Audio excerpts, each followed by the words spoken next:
उत्तर प्रदेश के जनपद अमरोहा में देश के रक्षा मंत्री राजनाथ सिंह ने विधानसभा नौगांवा सादात क्षेत्र के गांव जबदा में पहुंचकर जनसभा को संबोधित किया।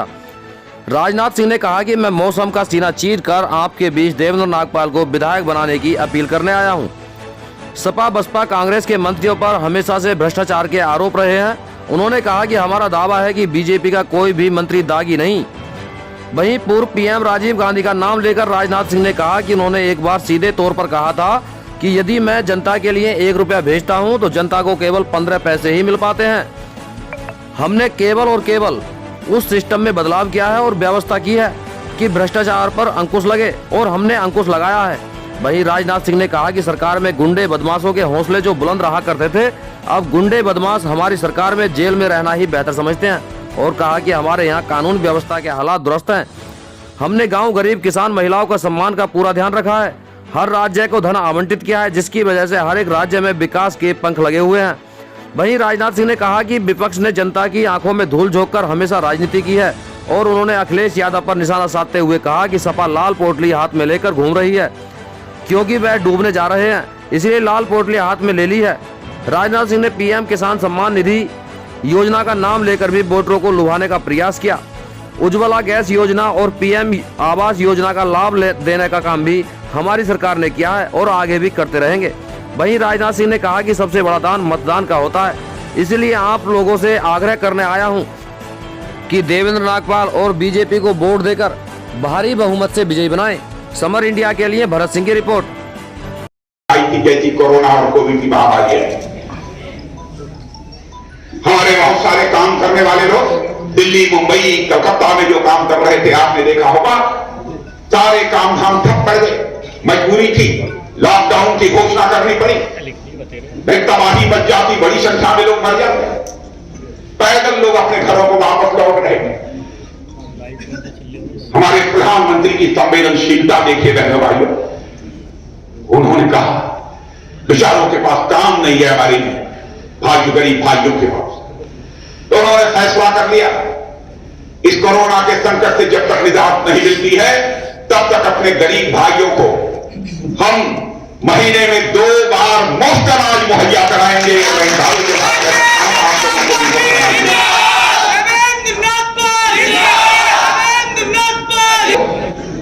और इस तरीके से मुफ्त अनाज साल तक, साल, 1.25 साल, 1.5 साल तक बांटती है।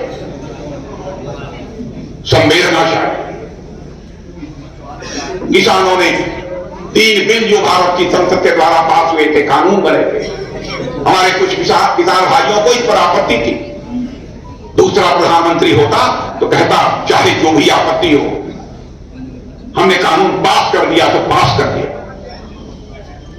लेकिन एक दिन प्रातःकाल उठे और मोदी जी ने कहा, टेलीविजन के सामने खड़े होकर कहा, यह दुर्भाग्यपूर्ण है, मैंने भरपूर कोशिश की कि मैं अपने किसान भाइयों को इन तीनों कानूनों को लेकर जो भी भ्रम पैदा हुआ है उसका भ्रम को दूर करें, लेकिन लाख कोशिशों के बावजूद मैं नहीं कर पाया। हमारे तीनों कानून किसानों की हालात को बेहतर बनाने के लिए बनाए गए, लेकिन यदि हमारे कुछ किसान भाई सहमत नहीं है तो आगे मैं कोशिश करूंगा उन्हें सहमत करने की। सहमत नहीं होंगे तो फिर देखेंगे, लेकिन किसान भाई सहमत नहीं हुए हैं, इसलिए मैं तीनों कानूनों को वापस लेता हूं और संसद से उन्होंने उसको रिपील करा दिया। चाहिए शासक के अंदर तो ऐसी संवेदनशीलता चाहिए, वह हमारी सरकार में, भारतीय जनता पार्टी की सरकार में देखने को मिलेगी। इसलिए मेरे बहनों भाइयों, मैं आप सबसे यह अपील करने आया हूं कि आप सबका पूरा समर्थन भारतीय जनता पार्टी को प्राप्त होना चाहिए। देवेंद्र नागपाल आपके बहुत ही तेज तर्रार सांसद भी रहे हैं, विधायक भी रहे, और आप लोग रिकॉर्ड मतों से देवेंद्र नागपाल को जिताकर भेजेंगे। मैं यह विश्वास करता हूं।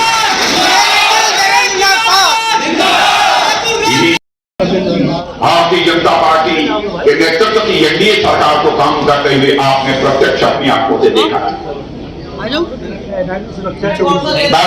इसके पहले की समाजवादी पार्टी, बहुजन समाज पार्टी, कांग्रेस की सरकारों को भी आपने काम करते हुए देखा।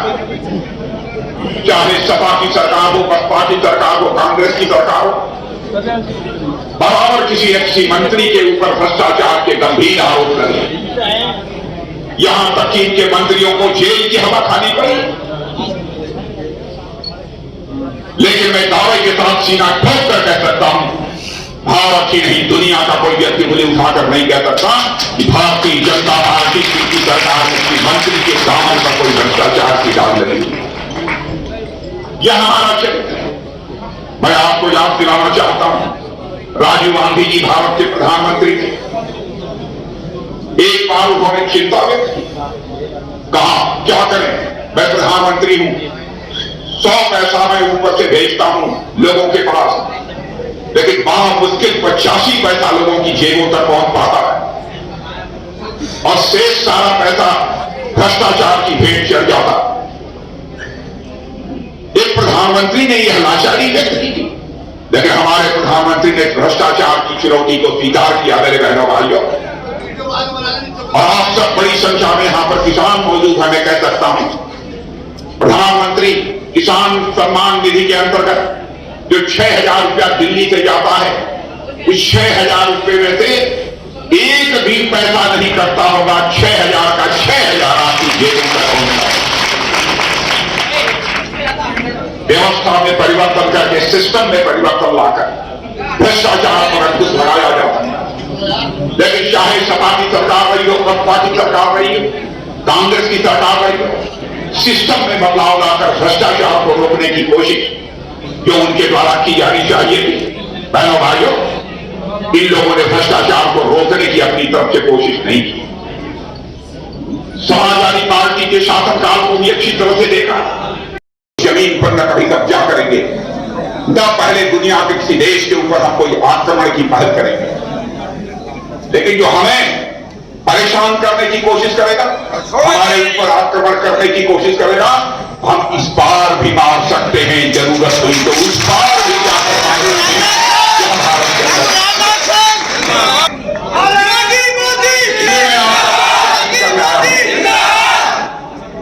मेरे बहनों भाइयों, आप सभी का समर्थन भारतीय जनता पार्टी को प्राप्त होना चाहिए।